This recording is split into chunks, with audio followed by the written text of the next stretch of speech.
তার জন্য একদম মাজারের ঠিক সামনেই রয়েছে এনার দোকান।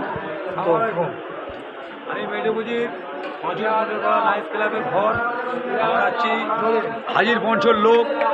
আশা করি সব সময় আমরা গাজী বাবার দরবারে আসি।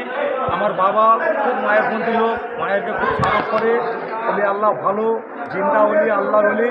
এই গাজী বাবার দরবারে আমি ছোটোবেলা থেকে আসতেছি, এখানে 43-44 বছর আসতেছি। গাজী সরকারের দোয়ায় আমি এখানে বিয়েও করেছি, 3টে ছেলেও হয়েছি। আল্লাহ সুখেতে কোনো দিনা থেকে মুক্ত আছি। এনার দরবারে 12 মাস আছি। আল্লাহ প্রতি নক্তিবার আমাকে মাজারে এসে ওনার দরবারে একটু দোয়া করি। কী চাই বাবার কাছে? আমার বাবার কাছে চাই আমাদের লেগে দোয়া করবে, আমরা যেন ইমানদারির সাথে রুজি রোজগার করতে পারি।